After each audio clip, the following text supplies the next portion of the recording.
Thank you so much, everyone. Good evening. Thank you so much for joining us for this very interesting industry conversation.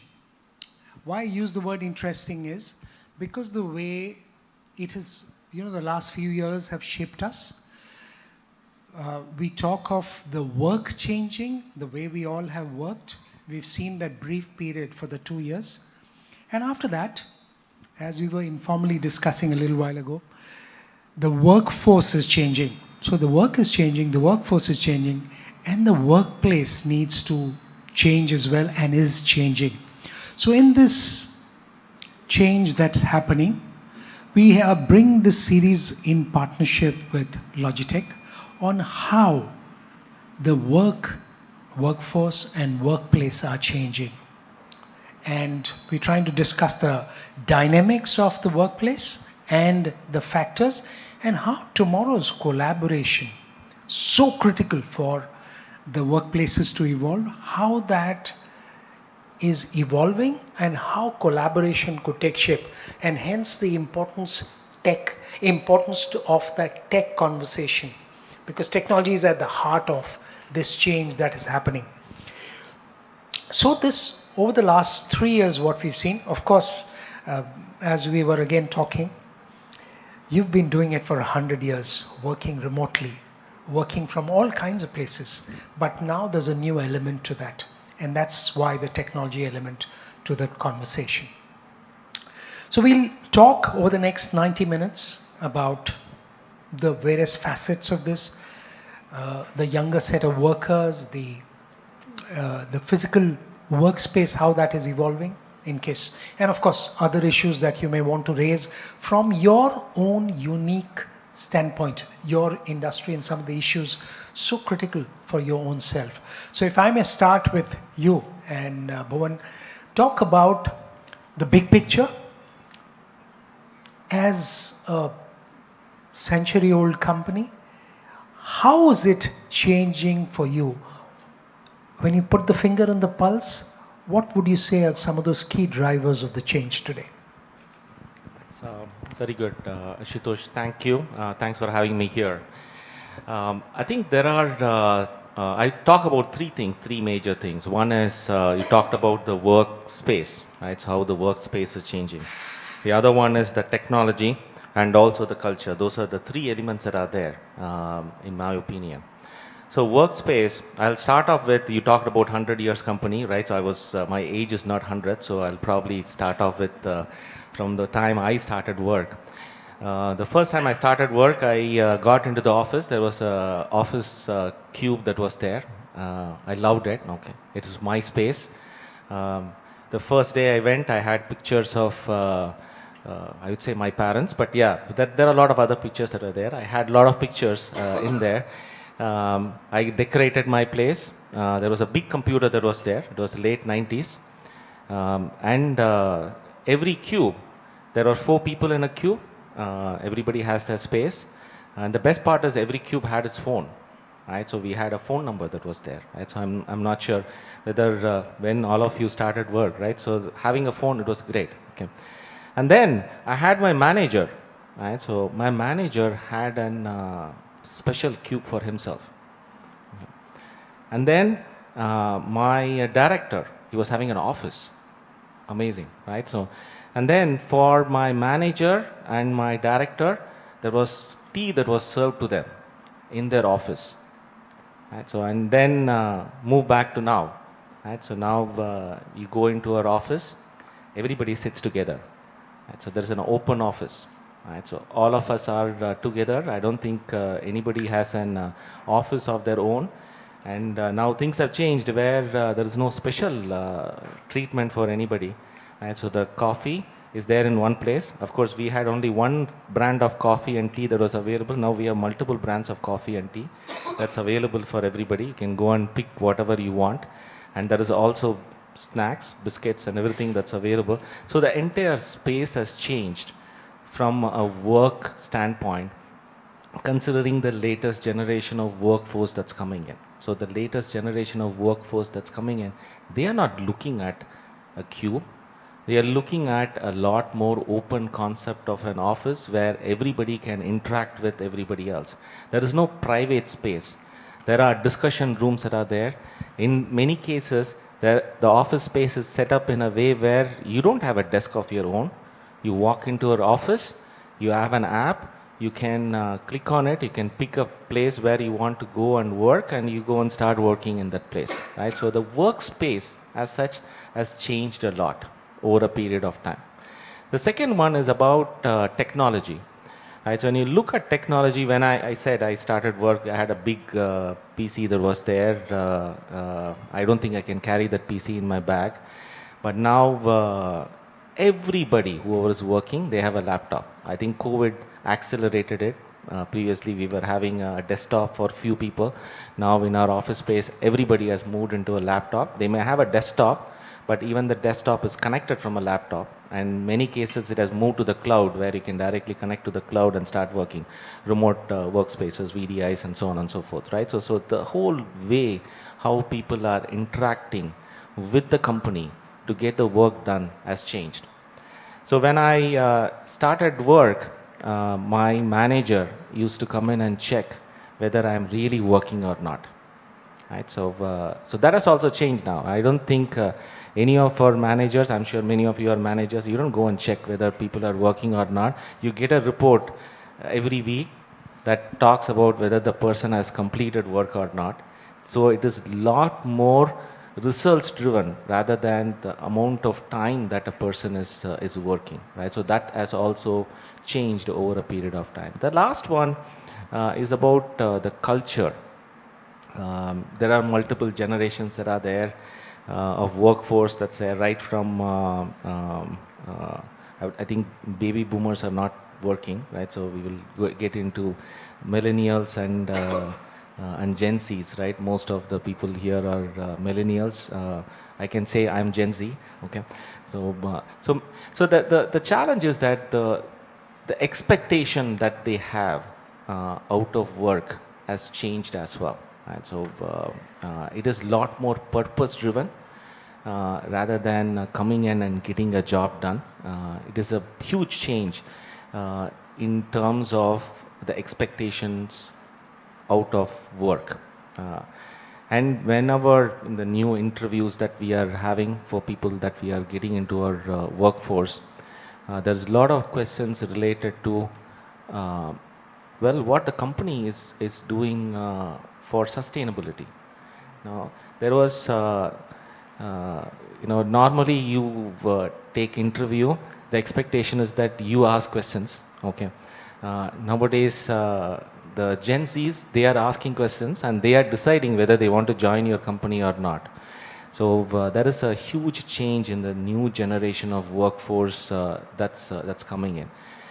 So the workspace, the technology, and the culture, from an overall work standpoint, all three are changing over a period of time. I have a few other things. I think as we are discussing, I'll add a few more. But there is a huge change in the overall workspace as such. Okay, that's a very interesting way to put it, and I particularly like the point that you mentioned about the multi-generational workforce that we increase as we get formalized as an economy that is coming. And that's where I would like to ask the tech companies to come in and ask, so maybe both of you, on how technology is integrating that multi-generational workforce so that collaboration becomes easier, and then the other factors also come in, because then you can work remotely and several other things. If you can begin, Rajendran. Do I talk my points or do I answer your question? Your points as well. My points too. Okay. All right. So talking about multi-generation, do I need this? Okay. Talking about multi-generational workforce, I think it is more about the mindset than about the age. It's not really a numerical thing. There are 60-year-olds who act childlike and childish, unfortunately, and young kids who are extremely mature. We have Zoho Schools of Learning, which is an alternative to conventional college, where we take students in the age group of 17 to 20 and directly give them intensive training and blood them into the workforce. And the average age of the company has drastically gone down because of that. So if you can get to make these people collaborate in the same team, an old person, a young person, an urban, a rural person, somebody coming in from remote, somebody coming in part-time, somebody from a college background, multi-degree background, and somebody who has just come from Zoho schools, which means his highest, he has never seen the inside of a college, or she has never seen the inside of a college. This cesspool of cultural ideas and philosophies create for a great culture. India itself is all about its unity in diversity, and I think it's not a problem to solve, rather a feature to celebrate. That is how I see this multicultural aspect. Also, unlike a few others in this panel here, we are a product company. We build products that customers, 100 million customers around the world, consume. Yes, there is continuous feedback, there is iteration, and we keep improving our product and changing it based on customers' needs. But it is not a time and money model. It's not a how many hours multiplied by work rate and so on.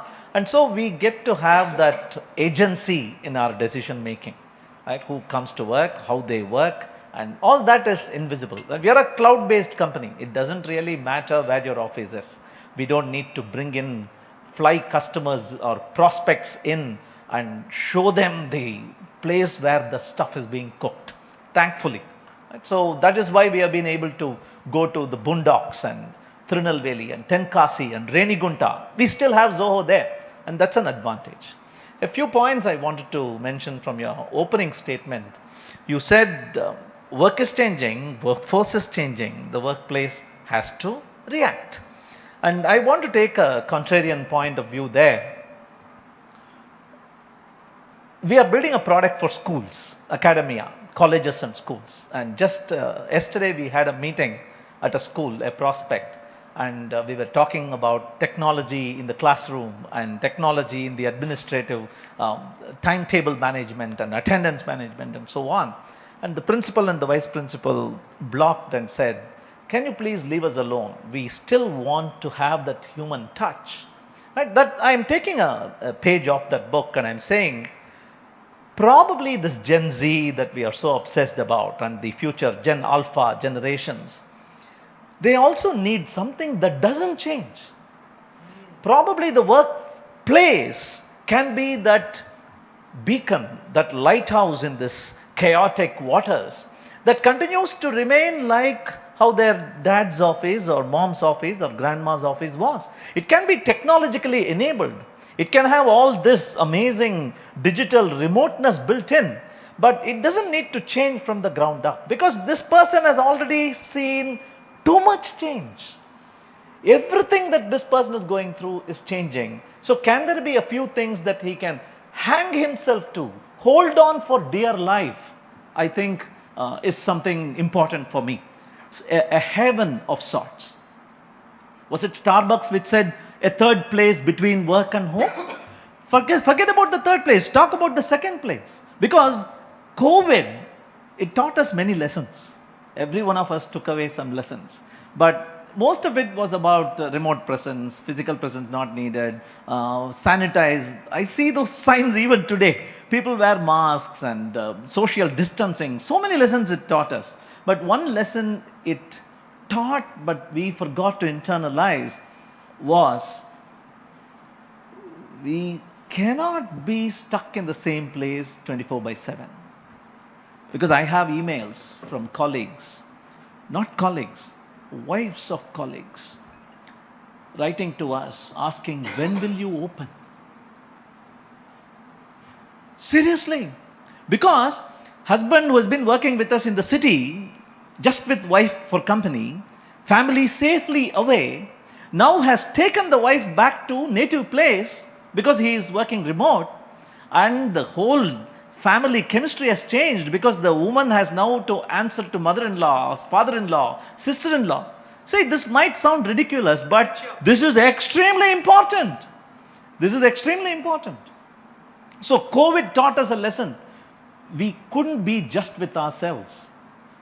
look at the data about psychiatrists and people feeling depressed. They couldn't stand themselves for 24 hours. They wanted release.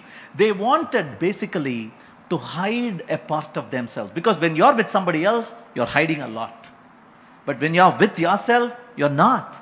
And you can't stand 24/7 of it. So we consider it our bounden duty to give them a place for that. And talking about a place, you have named it driving workplace collaboration.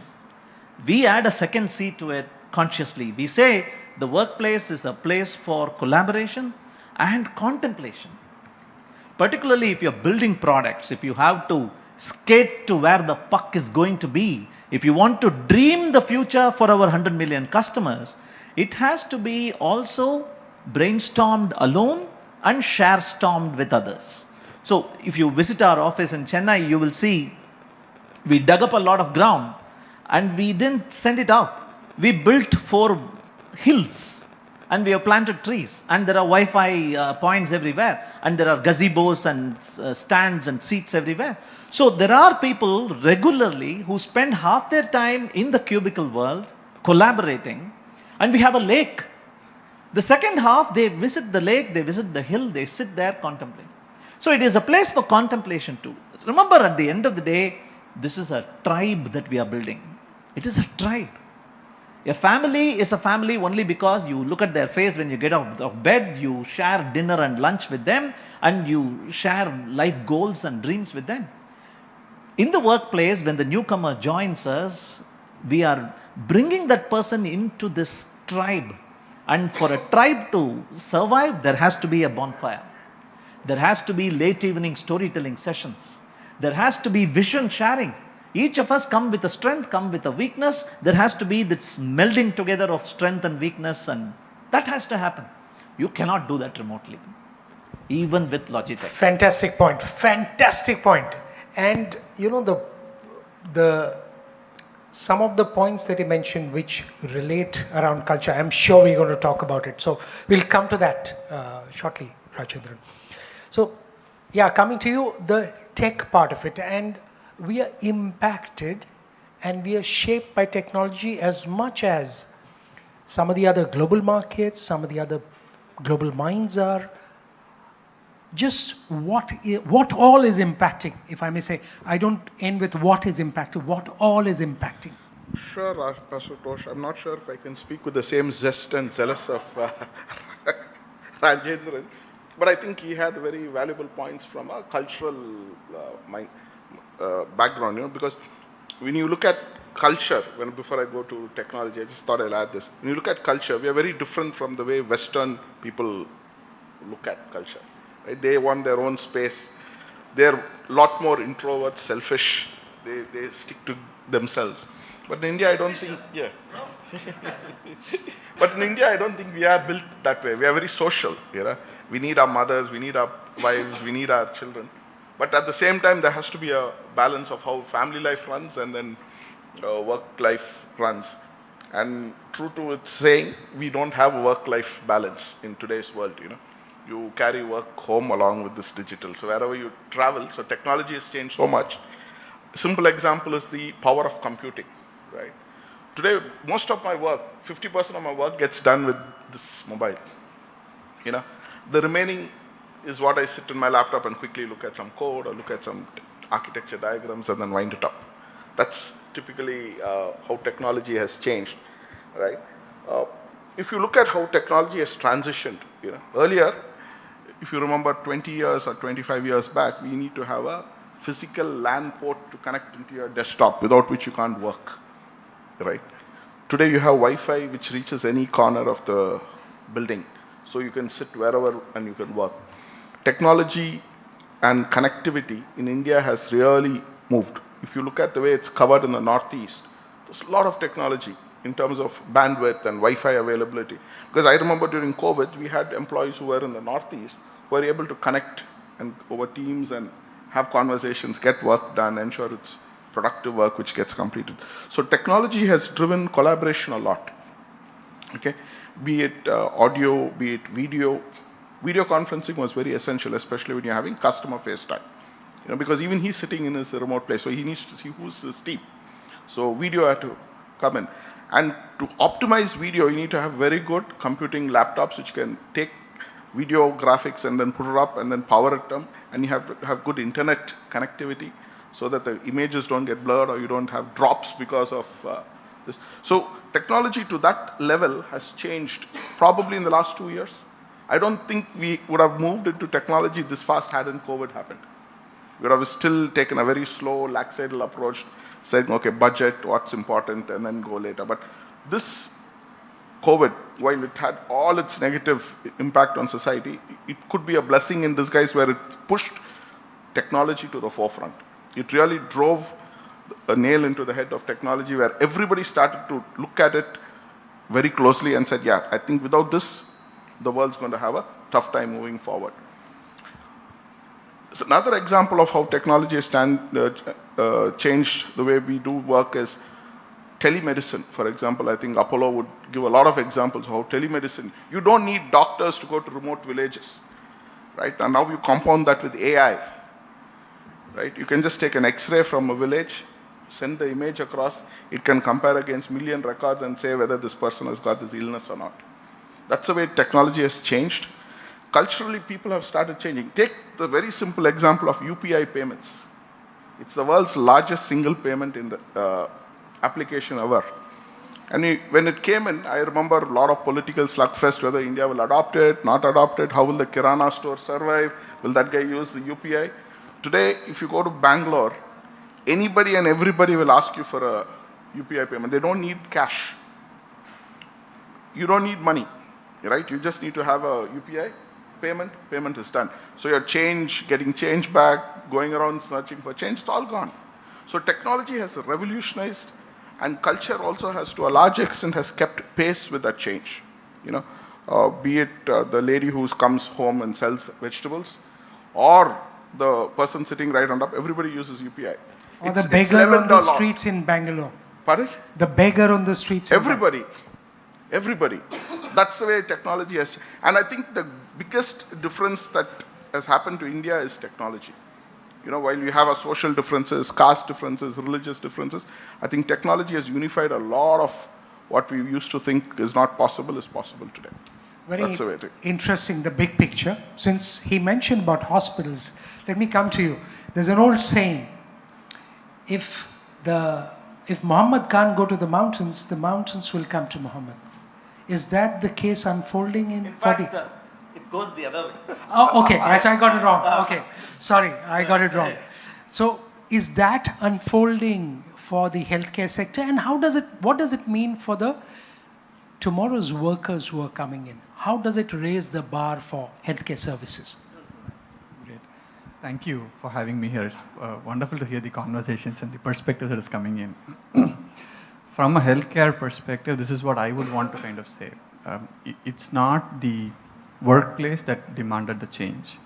It's not the workers who demanded the change.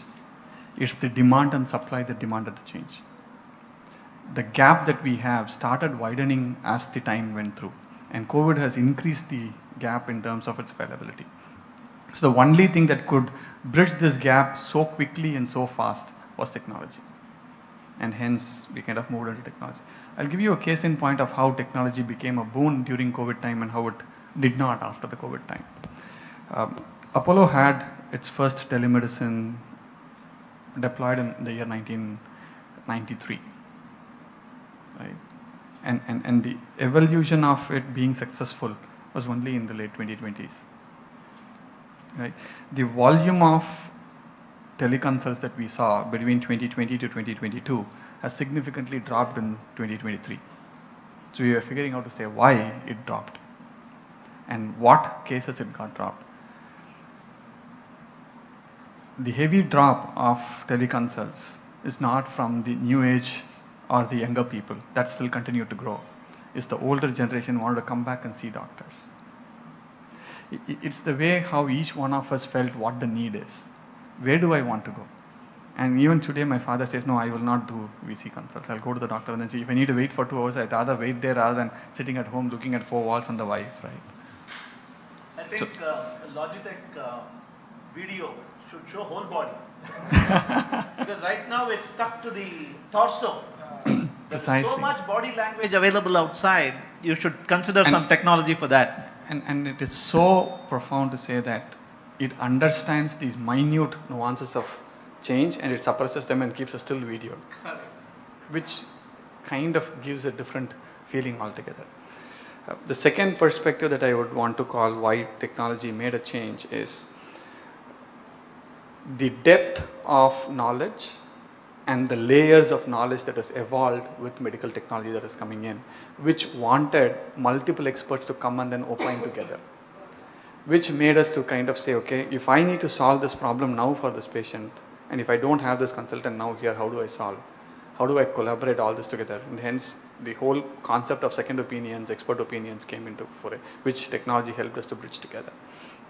So that's the second need that drove our change. The third is going back to the first problem of demand and supply. How do I provide more throughput to people and then accommodate more? Right? So we started looking at form factors of engaging with the services that we do. Hence the advent of pushing EHR, automating EHR, getting in small form factors of devices, voice dictations, ambient listening. This is the one that we are trying to recently look at. So these are some perspectives that force us to see why not technology, why technology, and that's how we started changing our workplaces together. Going back to the first point, which I liked what Bhuvan said, that each one had an office, right? It's only at the top senior level, but in our industry, 35% of our workforce has an office of their own, because every doctor needs privacy, right? So that's our setup. How do I need to manage? And the complexity of devices in each of those are different. And a typical ophthalmology clinic is different than a dental clinic or a simple internal medicine clinic. So how do I provide respective technologies, the OT, the security around it, and if I need to say at that particular point in time he should be available for both a teleconsult and an in-person consult, how would I maintain?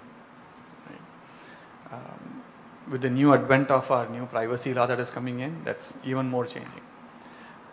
I'm bound to prove that Rajendran's record is only seen by this doctor, not by anybody else. Even if somebody is standing behind and then looking at the computer, I need to prove that no, he's not seen it. So how do I do it? So we are looking at devices which will now have watermarks, grayed out, which Sunil also alluded to earlier. So those are the challenges that we are trying to see how do we solve. I'll leave it here for now and then go back to the next question. I'll just give one quick example on the banking sector, how technology has changed. Earlier you had to go to the bank, you had to take an address proof, physical forms to be filled. Today there are banks in Europe, I'm not sure so much in US, but in Europe, where you can sit at home and create your own bank account. Sit in front of your laptop or even your mobile, take a picture and that becomes your picture. You need to upload all your documents and you get an instant savings bank account and you will get a digital card, which is again connected to your mobile number and then you've done your bank. You don't need to go to a bank. So all a bank needs to do is to ensure they have the right technology, ensure privacy is there, data is secure, the transactions are secure, your bank is done. So even 5 people can run a bank of $100 million to $200 million net worth. Yeah. That's the kind of pace at which technology started to move. Muhammad and the mountains. We can do it in India. We can do it in India as well now. Yeah, that's true. I have not been to bank in the last 20 years. The first time I went is in 2005 when I first opened the bank account. After that, I didn't go. But he's talking about opening itself. That's now available. Now it's available. But I'm saying banks are the first early adopters of technology. They kind of move fast because of the demand of customers driving them to change. I had one question for him. I'll just take one more. It's just that 20 years later, I took my son to show how a bank is recently. That's a good one. Now, I was wondering, you were talking about telemedicine dropping and so on. I'm curious. I think telemedicine has 2 aspects to it. One is the comfort at home teleconsulting. The other is unavailability of doctors and specialists, remote villages, where telemedicine is now reaching. The medicine hasn't reached yet. So isn't that on an upswing? Yeah, don't switch that off. I mean, if you just leave it, it'll continue. Yeah, it's working. The point that I was alluding to is the ratio in which it dropped and where it dropped. But teleconsult is picking up. The other forms of telemedicine have picked up heavily, like home care, central monitoring from a command station. Today, we monitor close to about 30,000 beds sitting at 3 command centers across Calcutta, Hyderabad and Chennai. So those have improved, right? So that patient falls have been prevented, medication administration misses have been controlled, video-based monitoring surveillances are improved. So those are improved, but the typical cofactor of a senior person doing a doctor teleconsult is really, really coming down because they would want to go out and then see and meet people, right? That was what I was reading. But otherwise, that's a new digital revenue that is coming up. Okay, I'll come to you, Kanakasubramaniam. Before I come to you, you are enabling, as a company, you are enabling the transformation that's happening across sectors. So the 24/7 availability is being enabled by companies like yours. What is the wider picture? How do relatively smaller companies and companies, let's say not in the biggest urban centers, how do they, or if I may say, how fast are they adopting some of these? What does your experience suggest? Absolutely. Thank you. Lovely to be here. Good evening, everybody, again.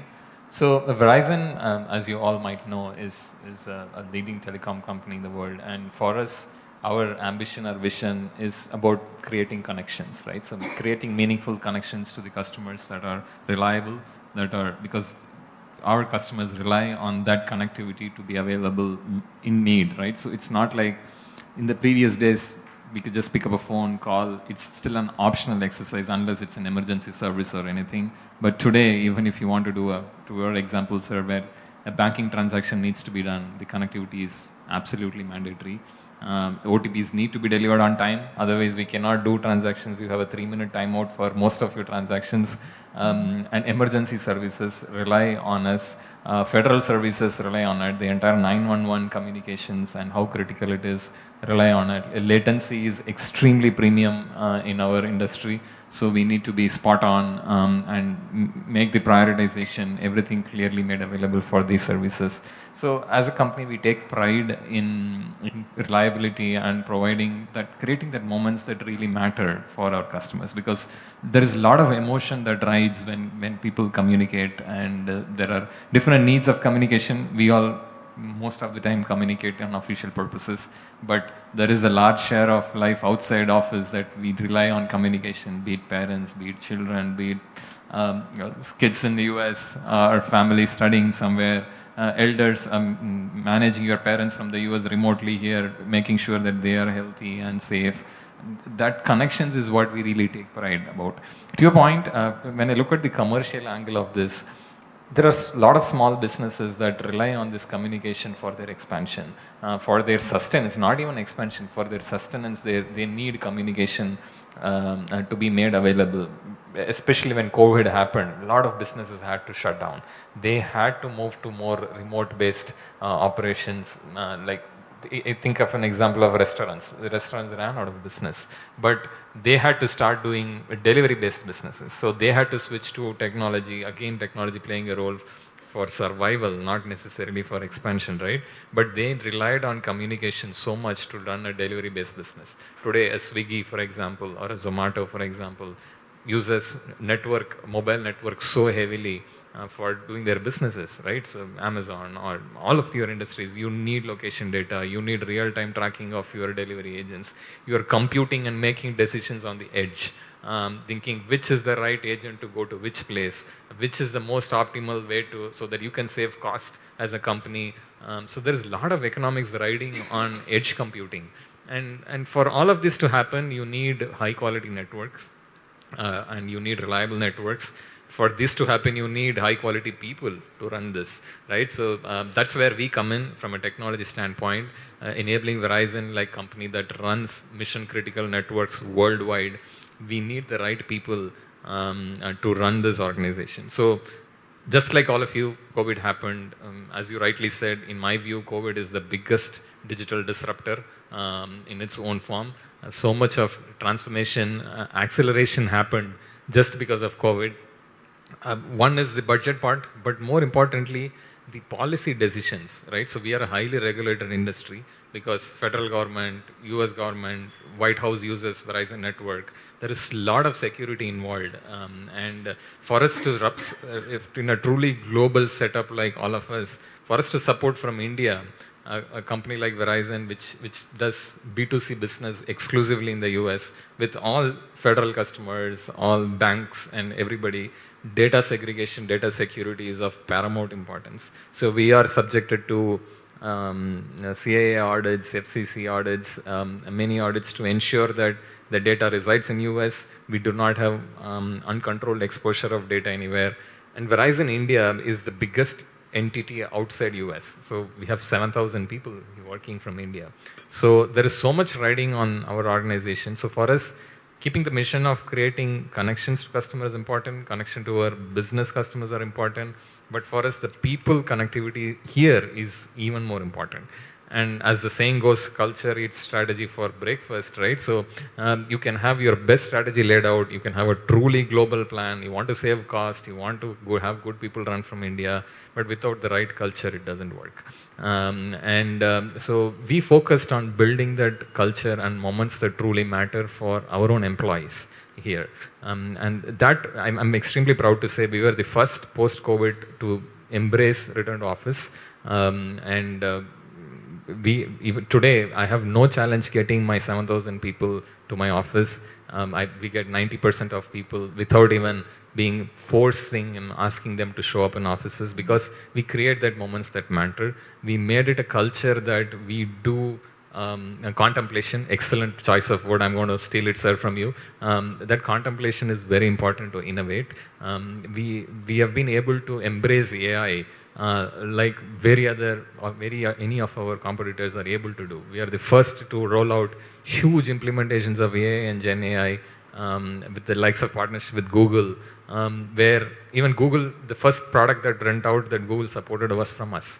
And we worked from here, working with Google Switzerland engineers to make it happen. For that, you need people, you need contemplation, you need innovation, you need to fail, but you need to fail fast. You need to enable that strong culture, you need to enable collaboration. So that's where we focused heavily. And we made a difference, not just for customers creating meaningful connections, but for businesses to run and survive.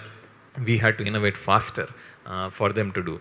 Another example I can call out is we created touchless experiences in our retail stores because COVID needed it. We were the first to roll it out. We had this QR-based scanning. You walk into a store, you don't have to touch anything. You walk out with a phone and a service. While this happened for our own survival, we kind of created this digital ecosystem and made it available for small business. We didn't really charge for it. We are saying you can use this as a platform. We help the small businesses to succeed because communication is so critical for them to run and survive as an industry. So they rely on us so much. We enabled our own innovations, our own capabilities for them to be made available as well so that they can ride on that. So those are the kind of approaches we took. As I said, culture eats strategy for breakfast. Okay, that's a change that's happening. So, Kamalnath, coming to you. The insurance industry turnaround time, again, technology has enabled that to change in a very big way.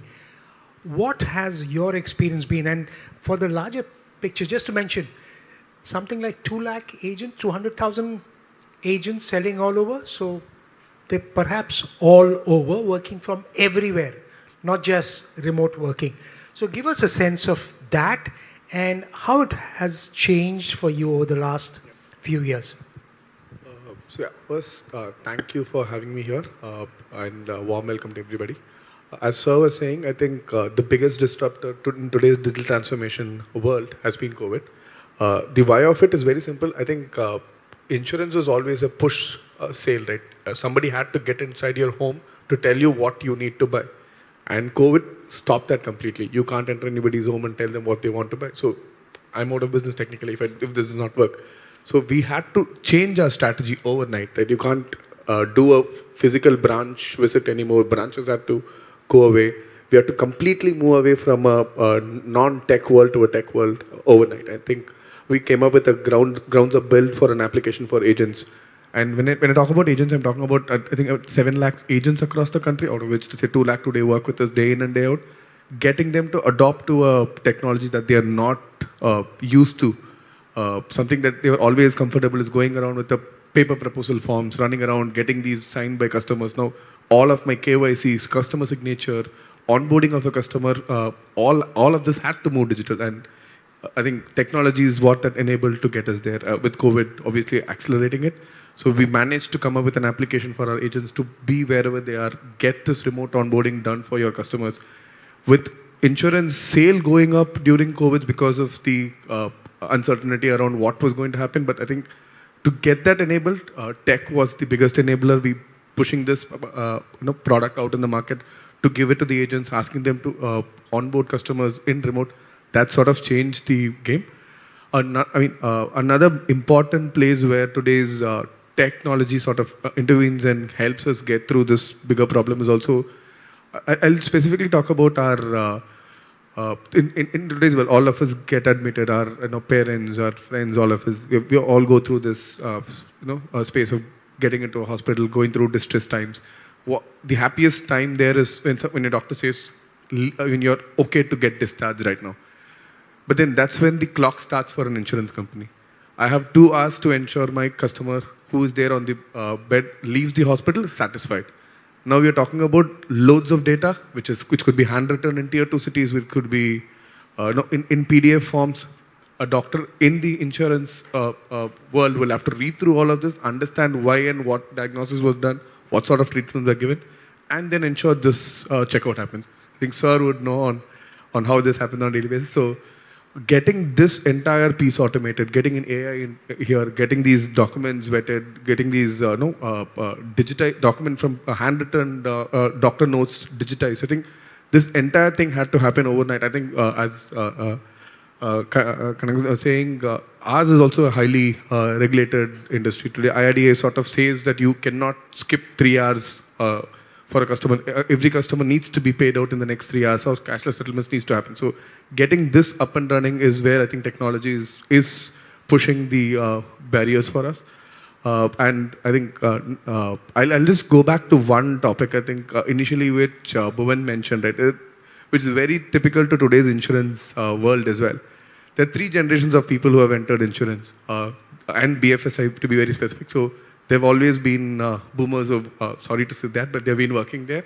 And millennials entered, they were not sure whether this is the space for them. And today, Gen Zs are sticking away from whether to enter a BFSI or not. I think that's a bigger, and the why of it is very, very different. Each of them expect very different things out of their work. I think if I were to put it, the millennials expected faster growth, faster money-making opportunities.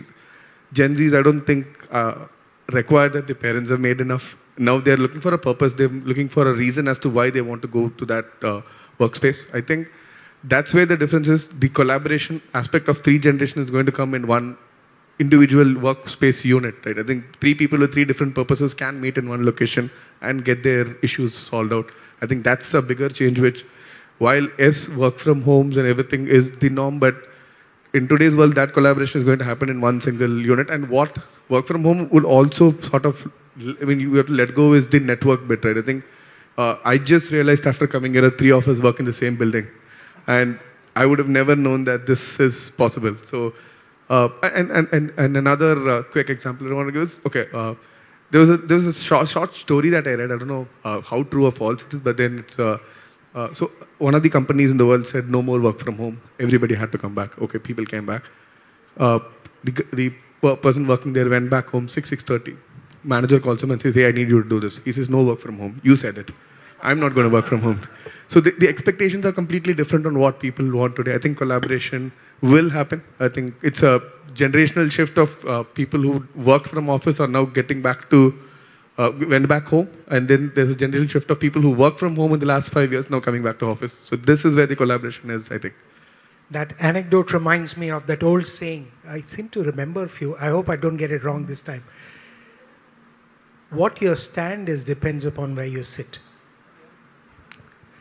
So Anand, coming to you. How do companies, given what we've heard from different set of companies, how should tomorrow's workplace look like? How can companies get it right initially? Of course, it's an evolving thing. But for companies to get it right, what are some of those things that are very important? Thank you. Great question. And first of all, thank you for taking time to be with us today. Very interesting conversations. Before I answer your question, Ashu, I would first want to put forward some themes that I see very strongly coming across. I think all of you from diverse industries, one thing that's common and getting acknowledged is there's no running away from tech, right? And many of you have openly acknowledged that tech has actually come to your rescue in more than a few occasions, right? So if we all acknowledge that there is no alternative to adopting tech, I think as a provider and with the experience of having provided some of those solutions to people like you, from those experiences, what I can share with you is, I think we also acknowledge that for businesses to thrive, collaboration is very important. I don't think any of us are going to grow our businesses without talking to each other or without talking to the external world in whatever fashion, with or without tech, right? So collaboration is a very fundamental requirement for businesses to thrive and succeed. As a provider, our focus has been to remove the anxiety out of people having to use or adopt tech.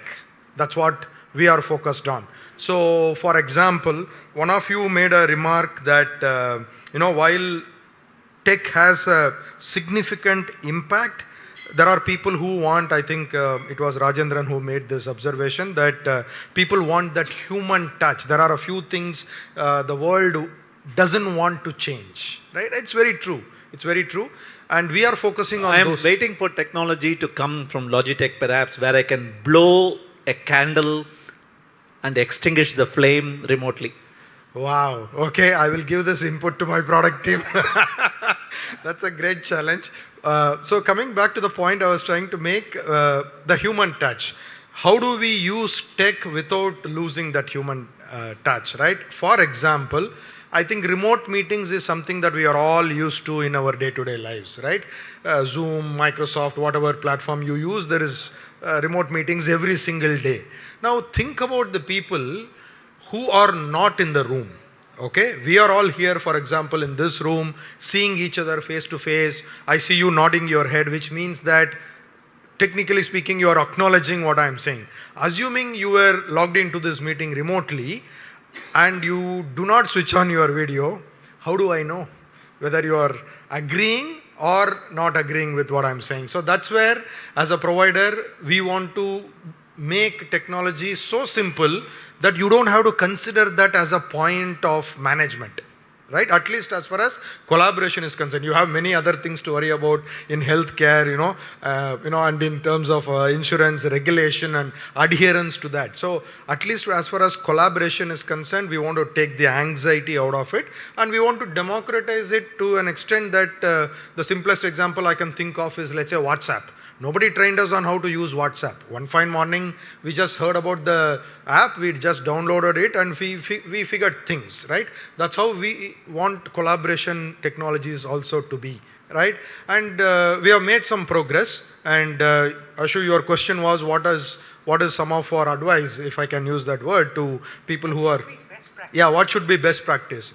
The number one we would say is, don't try to fit one solution to different scenarios. It just doesn't work. It just doesn't work. Meetings, collaboration is all about experience, okay? Our CEO famously says, our competition is not people in the collaboration space along with us. Our actual competition is the airlines. How do we stop you people from having to travel?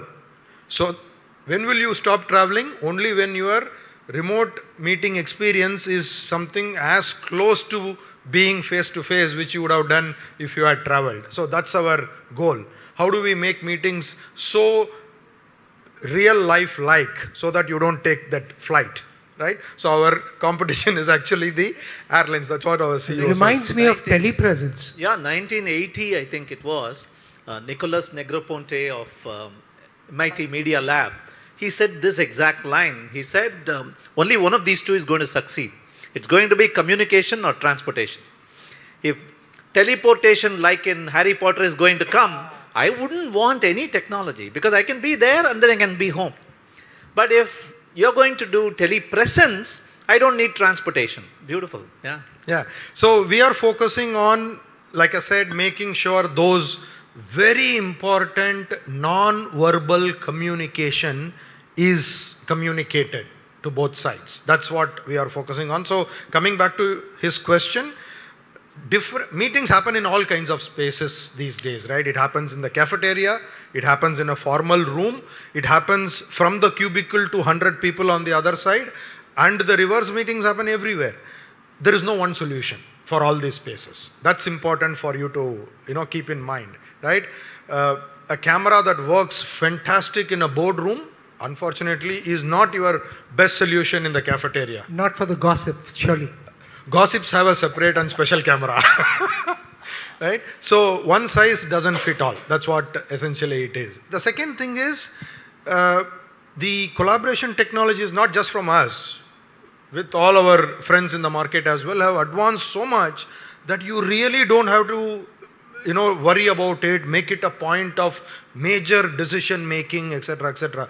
Example, if you look at any branded collaboration solution today available in the market, you can almost take it for granted that irrespective of your cloud collaboration platform, Zoho or Microsoft Teams or Google or Zoom, whatever you use, it will by default work. And you can cross-platform also. Right? So those are things that are at a very, very basic level all of us are focusing on. And other things like somebody working from home 2-3 days a week will need a very different set of solutions from the so-called home office. In Mumbai, for example, where I am based, we just don't have physical space. Okay, we can't move the mouse sideways. So we made a mouse that you just move your fingers. I'm joking, but yeah, we have solutions for those things as well, right? So different spaces need different solutions. Don't force fit. So technology is far advanced that you don't have to lose sleep over it. You can take a very few things for granted and you will not go wrong with your decision. The other suggestion that I would have is, yes, it costs a little bit more money, but please always look for solutions that are certified by people in the ecosystem. For example, exactly. For example, this microphone that we are using is from a company called Shure. These guys are leaders when it comes to microphone. So if you are deploying a Shure microphone solution in your boardroom because your boardroom is big and people want to be heard well and all that, you need to choose some platform and endpoint that is certified by Shure, that it will work with them. Otherwise, when you deploy technology, you become the owner of making sure that the things work with each other. So these are 3 things that Ashu that I can think of at this point of time based on the conversation. Okay. Sure. I have a few things to say, 3 things to say. You said don't run away from technology, and I just wanted to make an observation, particularly for those companies for whom technology is an option or a recent adoption post-COVID. Tech is not Urgai, where you touch a little of it from the outside and eat your meal. Tech is like salt. It has to be mixed in. You need to tell him what an urga is. He knows. Urgai is pickle. Achar. Okay. Achar. Yeah. So it has to be mixed right in. And you can't have a tech department that takes care of everything. It has to be part and parcel. Every doctor needs to probably be tech enabled and so on. You can't have a person always be called for fixing it. And taking that analogy forward, tech is like salt. Too much of it is bad. Yeah, because there has to be that at arm's length thing. Okay. So you talked about hybrid meetings and me nodding non-verbally. The way we do it at Zoho, hybrid meetings, we ensure everybody goes on an online meeting. Even if he is sitting next to me, go ahead, let's go online, because we are paying homage to those people who can't make it in person, and we ensure we talk by looking at the camera rather than looking like this. It's a COVID hangover perhaps. And the third aspect was about we don't go on calls anymore. We have a remote team in other offices, and thanks to good wavelength and good tech tools available, Zoho being a builder of tools itself, we have a laptop that's always on and trained as a camera in the other team, looking at the other team. So as they come into office, they wave. Somebody sneezes, we hear. It's like an ambient presence always on. It's like a remote portal. They can always, Jnana Drishti, I can always keep looking at them. It's another trick we tried, and it kind of works. Okay, that's always on. It's a meeting, always on. Forever running. Yeah. You wanted to come? Can Sure. I add one thing, right? It is very good what Anand talked. When you started, Ashutosh, you talked about we are a 100-year company, right? So over a period of time, right? So at one point of time, we make big machines, right? So the entire product development was happening in one place. Over a period of time, the product development has become more of a distributed and collaborative product development. If you look at it, within Caterpillar, we have a global workforce. We became global long time back, right? So maybe 20 years back. So the global workforce, when we want to do a product development, it's not like all of the product is done in only one place. There are portions of the product that is done in US, there are portions of the product that are done in India, portions done in Australia. We need to bring everything together and make sure that the entire product is coming in together. So we've been using these collaborative tools for a real long time, for the last 20 years. But there is one change that happened because of COVID. The collaborative tools became a lot more reliable. Right? So before COVID, if you look at it, we had telepresence. I think people talked about telepresence, right? So we had telepresence.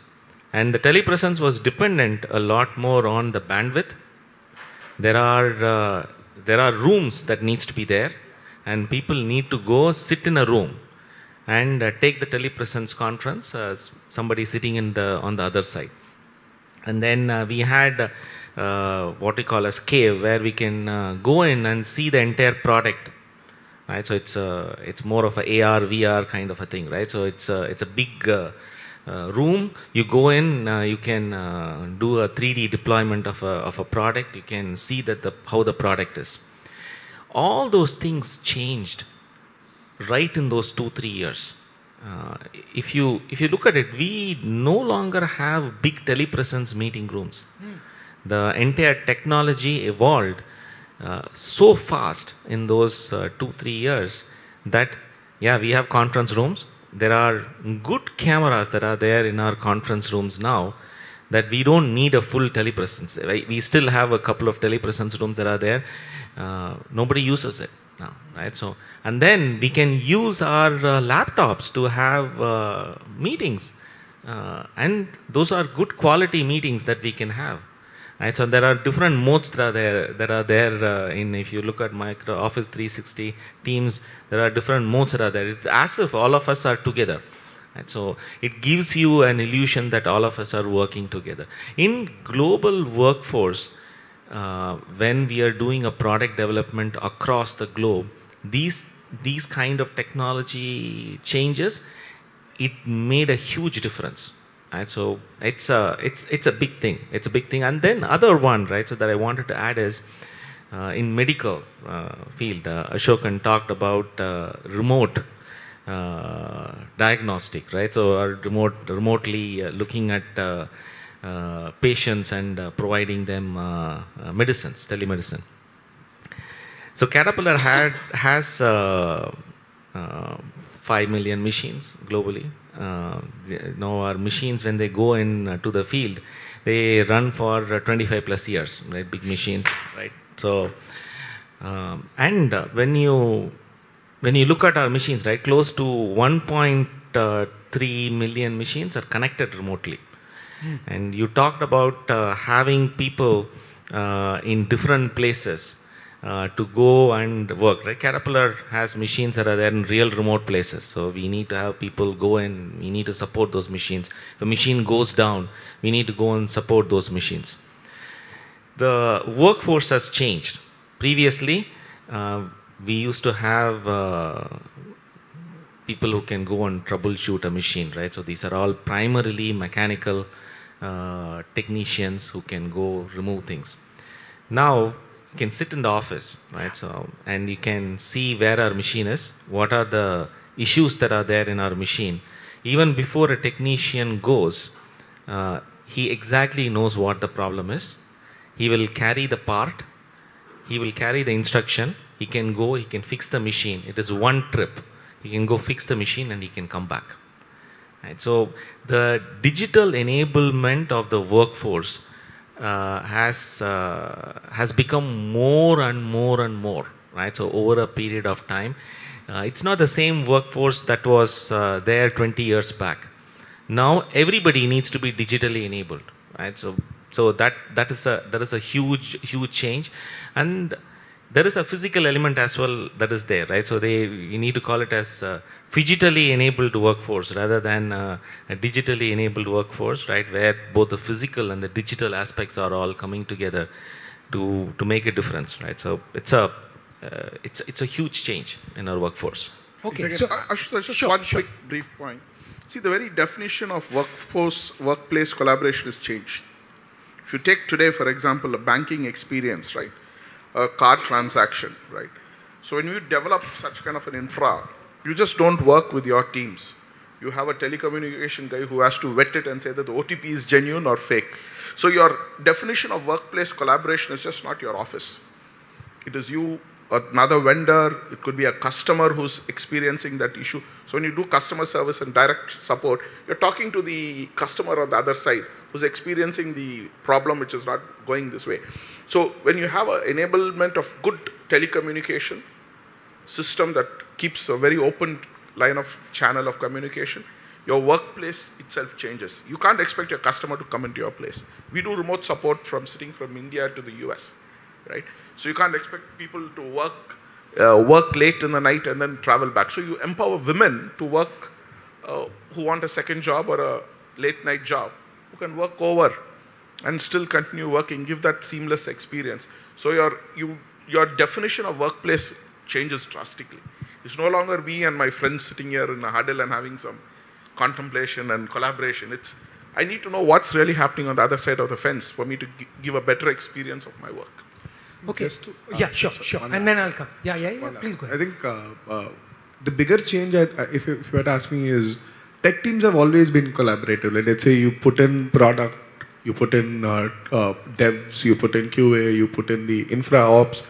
All of them have always been collaborative. You've always had Jiras, you've always had conferences where people were collaborating from different places, as he's saying. Like, a developer in Indoan would work with somebody in India.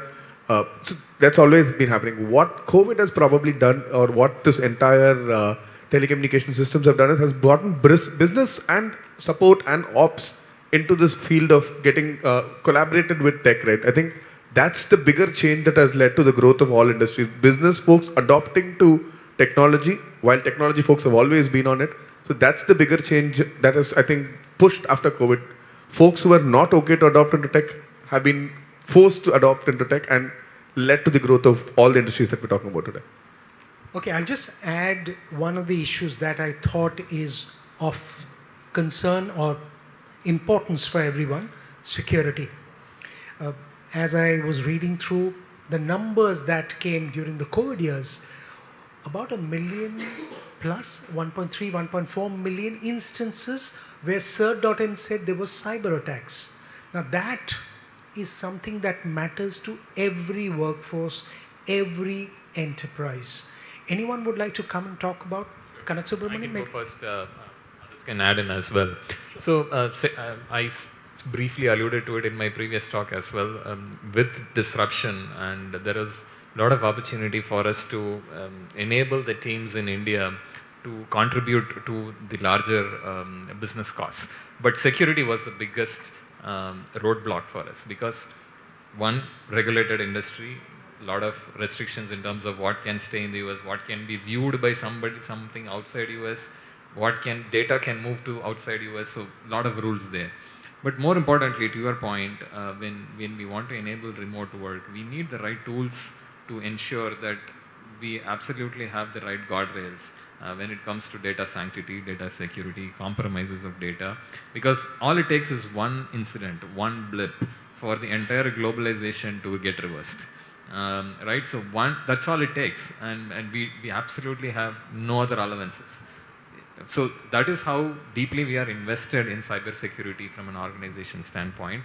Not just building the tools, but it is also about building the policies, guardrails, but more importantly the culture. The people need to understand that they are handling sensitive data, right? It starts with people. Whatever rules, guardrails will put, there will still be miscreants, right? There are always people willing to exploit. So you need to have enough layers of security, but there is strong emphasis of the need for cyber secure practices. And we give real life examples on the floor, talk about it. I spoke about on the floor collaborative meetings. We take instances like this. We learn, our competitors have had multiple data breaches in the last 3 months, and we learn from them, right? Not in a demeaning way, but more from, okay, we are also in the same industry. What can we learn from them? And we have several vendors and providers. We have like 75,000 vendors we work with. And we are as strong as the weakest link in the entire system. So we need to have a deeper penetration of what is we really expect from our vendors, and how do we ensure that the right policies are put in place. And it's the awareness that is so important, which is, I feel it is under indexed. We wait for things to happen and then learn from it, but we need to shift left. I would also like to add one point, maybe not directly related, but something that I want to touch upon from a collaboration standpoint. I'll bring the security angle to it, but I feel there needs to be a collective purpose that we need to set in the organization, because that drives evolution, that drives collaboration, that drives higher order outcomes. One of the things that we have done, which I feel might be useful for others to consider, is we built something called as a transformer network within our organization. So this is a self-volunteered form of group of employees from all levels, from who could have joined this year, who could have joined 19 years back like me. That's a cross-cultural group of people. It's roughly about 5 to 10% of the organization. This transformer group is actually through which we deliver our policy changes. This is the team that we first take, that this is what we are proposing. What is your feeling about it? Can you also get the feeling of the teams at large to tell us what is really that they want? And they also are the eyes and ears for us to come back and say, hey, you are all trying to think about it, it's not working. Here is something that we should try to do. So this mechanism is really helping us to drive collaboration. So that's why I want to bring this point up. Not all the decisions are top down anymore. The hierarchical nature of the organization, of model of working is slowly but surely going away. And this model is kind of flattening the organization a lot more. It's empowering the employee group to come and say, hey, you define what is the policy you want. You define the working policy. You define the hybrid policy. This is our purpose. Our purpose is very clear. We want to create connections. You tell us what works. It's helping us accelerate. This is one of the reasons why we are actually the number 8 in India. Of all companies in India, we are number 8 in terms of great place to work. And we moved, not so long ago, we are languishing in the hundreds. We moved to number 8 this year. And this has been a game changer for us in terms of driving collaboration. That is the reason why we see people naturally want to be coming and be in the office, because of that kind of an empowerment that is being put through. Democratization, Yes. if I may use it in one word. Yes. Ashokkan, healthcare, very touchy. Security is a very touchy issue. What does it mean, given the way changes are happening, given the way everything's going outside the physical premises?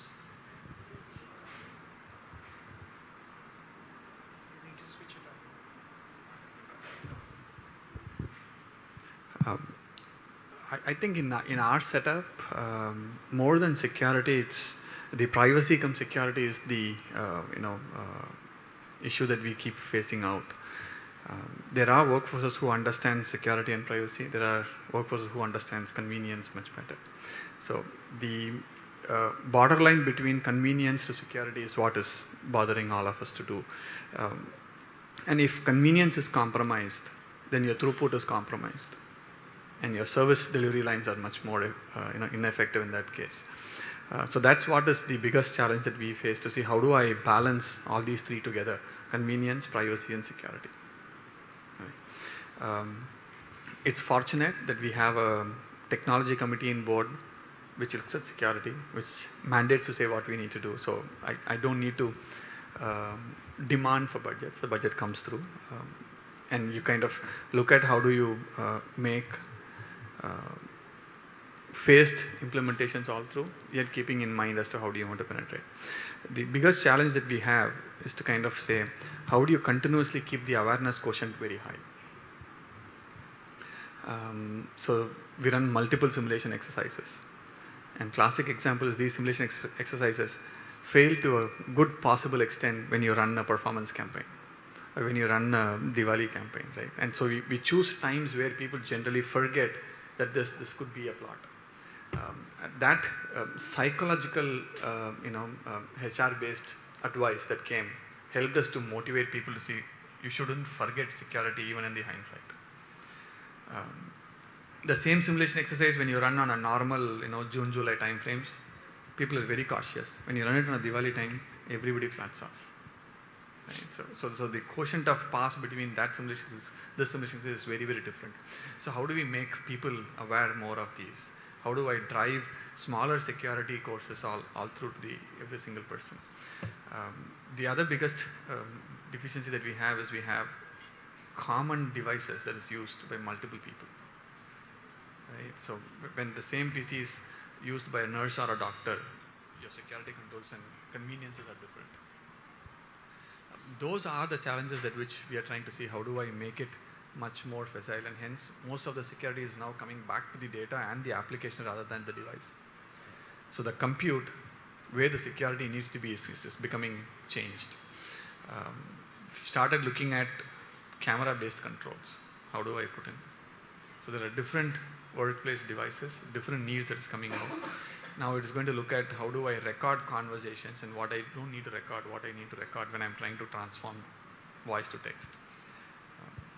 New paradigms, new thoughts, new security needs, a new goalpost for us to make. Yeah. Ashutosh, just a quick point here.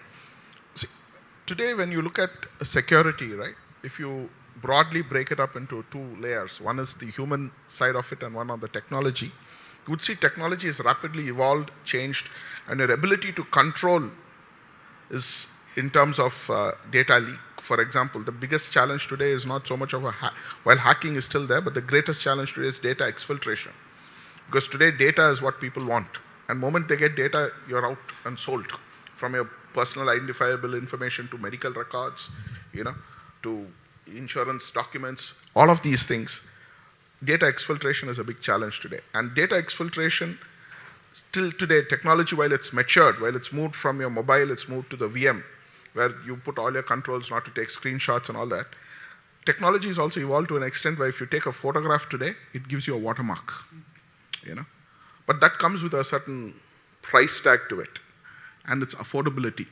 So a lot of people now look at, while we need that, how affordable can a small enterprise manage? Where large-scale companies can implement, small enterprises will have a struggle. So somewhere, I think technology has to somewhere make commercial sense over a longer period of time. It cannot be a very expensive proposition for a certain set of businesses, and then it becomes unaffordable for others. If we need to bridge that digital divide, that needs to come in. And the most important aspect in security is people's awareness. I think I'll second Ashok, whatever he said. Your strongest link will become your weakest link. Well, technically you're very strong, your weakest link is humans. So let me ask Rajendran then, given the way you're trying to drive the organization, you mentioned multiple places where non-urban centers are places where Zoho has located and driving it beautifully. Is there a difference in the way people's conduct is, let's say around security? taking the messages, the enterprise message, to behave in a certain way. When I say behave, not in the negative sense, but to behave in the correct way so that it's secure for the. Would you like to give everyone, because ultimately that could show the way to a lot of companies which would like to go to these places as well. Yeah.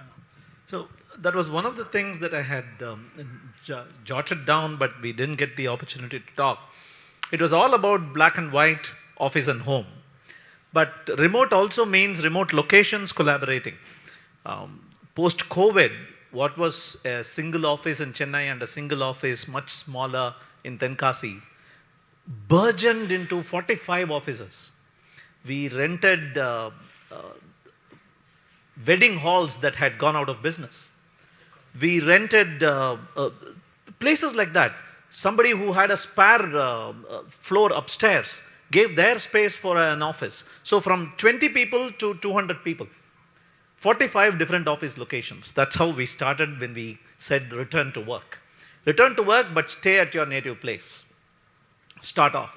And now they have, obviously, some of them have tapered out and they no longer exist, but some have become much larger secondary centers for us. See, when it comes to security, everybody has echoed the same thought. There are no cultural dilutions to it possible.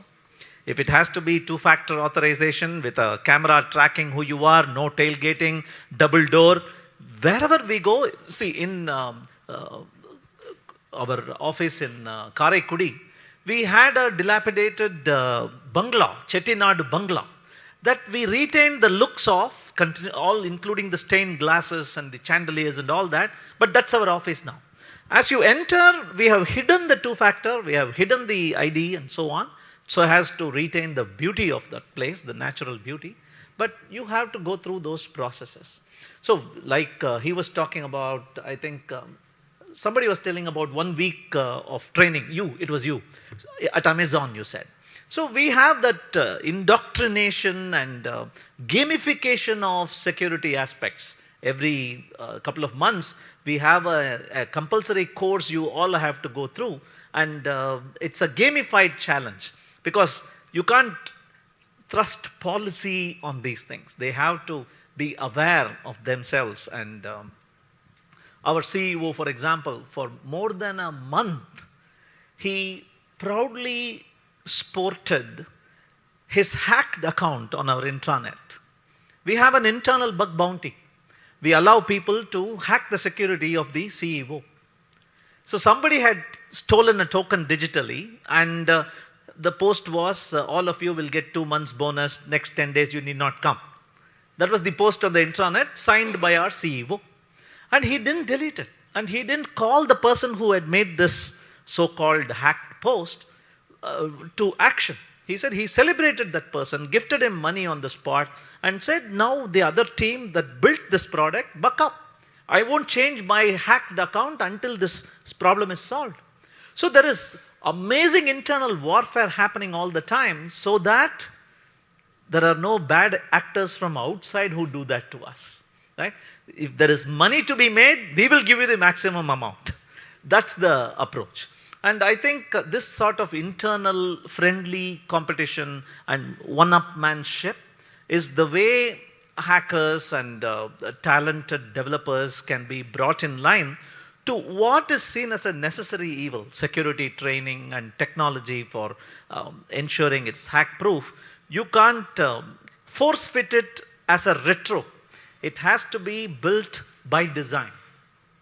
That's another thing Google didn't do, perhaps I would say, where Google says, I'll collect every little bit of data about you, but I won't share it with anybody.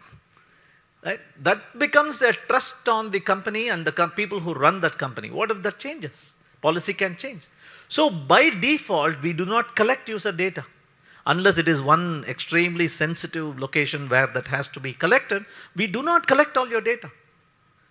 So that is another aspect because using which we are able to propagate the awareness that security and privacy of user data is sacrosanct and no meddling with it. Yeah. So that gets me to, I would say, the last segment to it, where we're talking the virtual and the physical workplace. Again, to that wider question, Anand, and maybe you may want to begin on this, getting to the better part of it. We spoke of security, we spoke of the opportunities and the technology element to it. Would you like to add something, given the physical space that companies have and the expectation? You know, we're not even talking enough about sustainability and some of the other factors that the new generation would want. How do we drive this change in mindset and the existing infrastructure that we have?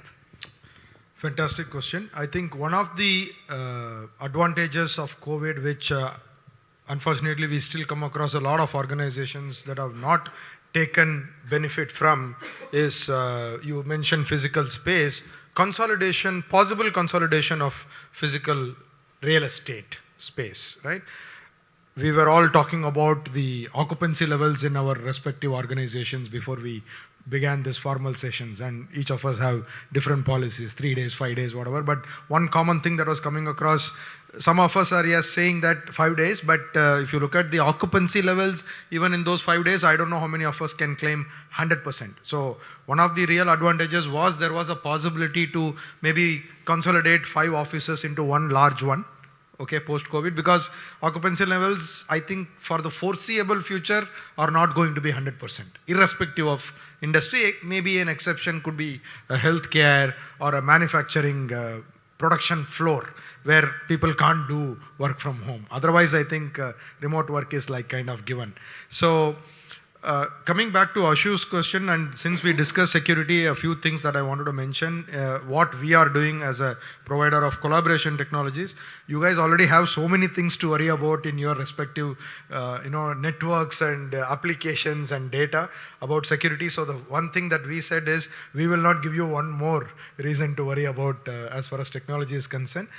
Today, data can be hacked at any level, right?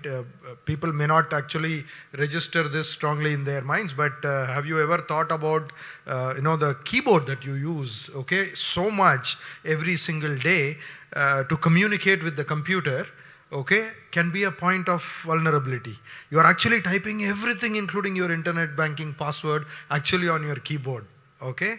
And the communication between the keyboard and the computer is something that can potentially be hacked. Particularly if it's a wireless keyboard. Exactly, exactly. Particularly if it's a wireless keyboard. Thank you for saying that. So, as an example, what we have done from our side is, since again, you have so many other things to focus your time and energies on, and given the fact that people will want convenience, especially the latest generation of employees, they will ask us all kinds of things, and we have some very famous examples of people having to order like 100,000 MacBooks because they wanted to attract a certain generation of employees into their organizations, because these were questions that were coming up in the reverse interviews, right? So what we have done is, we have provided a simple dongle, okay, which had removed a few steps that you as IT decision makers would have otherwise done on some of your security applications to make that keyboard and mouse secure. Okay, so you just connect that dongle to your computer. It establishes a secure connection with the keyboard and mouse in like nanoseconds, and after that, all data that is exchanged between the keyboard, mouse and the computer is actually encrypted. And more importantly, it frees up your Wi-Fi bandwidth, right?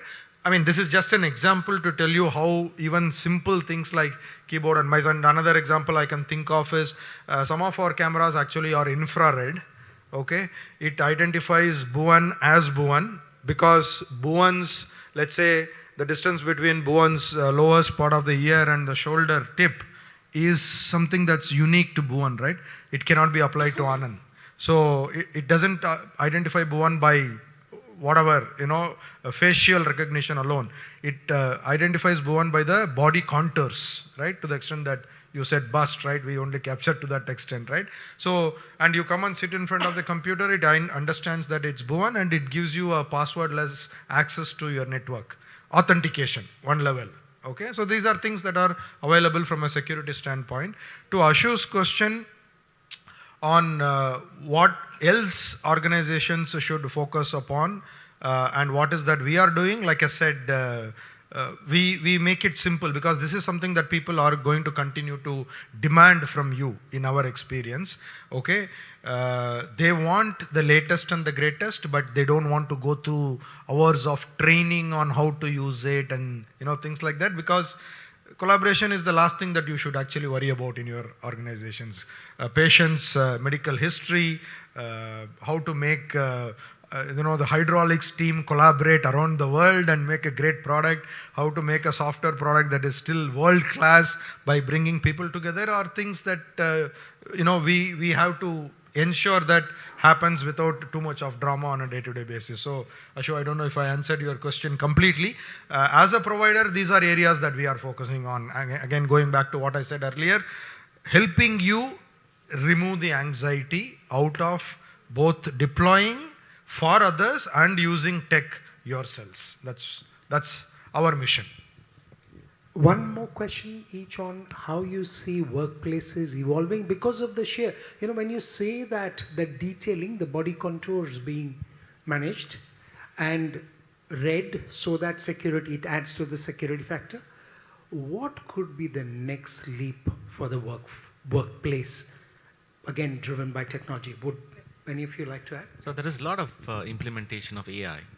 Right, so that's a huge change that's happening in workforce. I'm sure many of you know it's one is no password.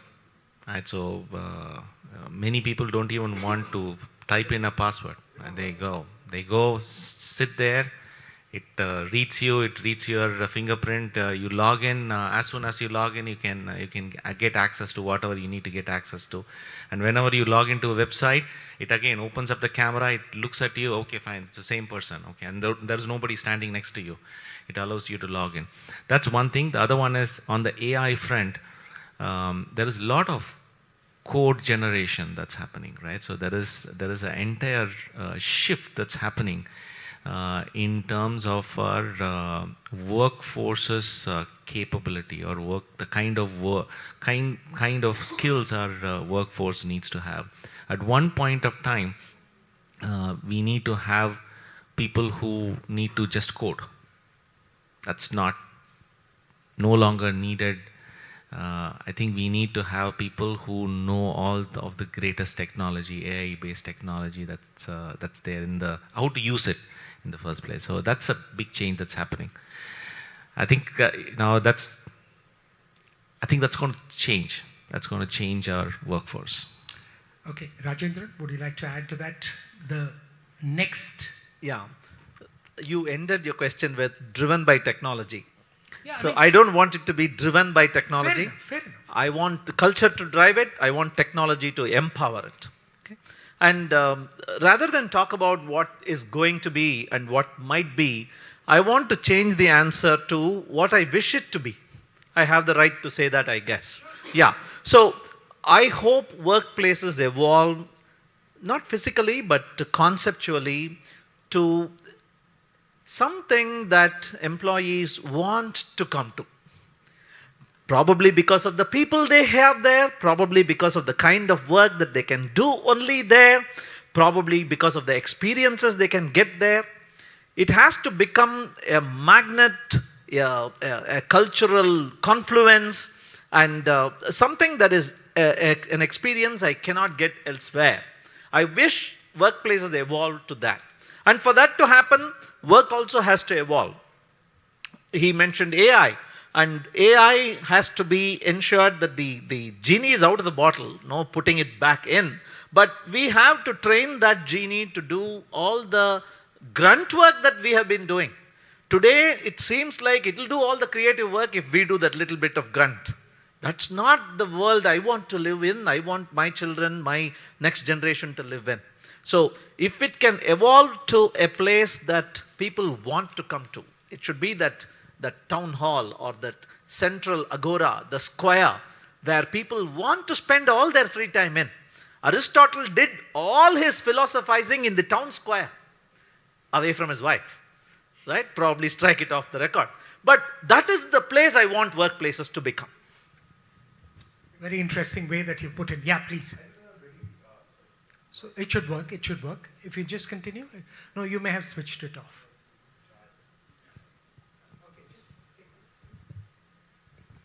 So I've seen a different kind of workplace evolve over the last, let's say, 3-4 years with the advent of companies like OYO, Workafellas, bringing in that concept of, let's say, the collaborated effort of multi-companies sitting in one location. Can it, I mean, as he's saying, it's a wishful thinking. Can companies which are working on similar consumer problems, can they get along in one place? Can they solve for the end consumer as one industry? I I understand that there is a consumer problem, there is a pricing problem, there is data, but all of that aside, putting the customer first, can multi-companies working on single... Who will get the money? The customer wins. The customer is always the king. Yeah, keeping that aside, can it become a reality for because all of us are solving for the same consumer, right? In too many places, too many thinking is happening. Can it happen in one place? I don't know. I'm just putting it out for people to think. My view of the workplace to evolve is to be one. I shouldn't be scared to come to work. Right? I shouldn't be worried if I make mistakes, it's going to bother me. It has to be a safe place to work. It has to be a personally satisfiable place for me to work. Without any hesitation, then there is room for innovation, there is room for growth. I think that's the place where I would want to be. So that everybody comes in, does their work, personally cherishes what they create a new world for the next generations and move on. So that's Sunil, how I would want. would you like to add? Yeah, just a few pointers. Sure. See, the pace at which technology has changed, I don't think the modern workforce has changed. The freshers who are coming in have absolutely no clue what they're up for. The seniors do? The seniors also don't. No, I'm just... The entire AI has upset the apple cart. Everybody claims to be an AI expert, but nobody knows what's actually AI is going to do. Is it going to replace jobs? Is it going to enhance your skill? Is it going to change the way you're working? For example, today we are experimenting in our organization where I bring in Copilot, GitHub Copilot, where I can write most of the code what a fresher used to write, 1 or 2 years of experience. All I need now is a 4 or a 5-year experience guy who can review the code and push it into production. So my entire labor force which requires as freshers is gone, right? So it's kind of replacing a lot of jobs today, and it's probably going to push older generation to migrate or learn faster so they can adapt, or even that will get moved out. So it's a major disruptor. And the good thing and the bad thing is, the good thing is it's going to really challenge each one of us to learn ourselves, upgrade and move ourselves to the next level.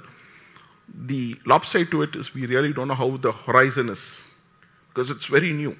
There are only select few companies which are dealing with it, and it's very proprietary. It's still not open source for everybody to use, because the cost of infrastructure and the cost of doing it is quite expensive. It's not very simple, right? Everybody understands AI from a very superficial way, but the actual learning models, how do you actually define them? That's where the core is.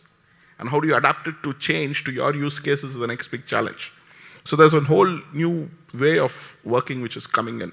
If COVID speeded up the technology, this has actually disrupted that speed.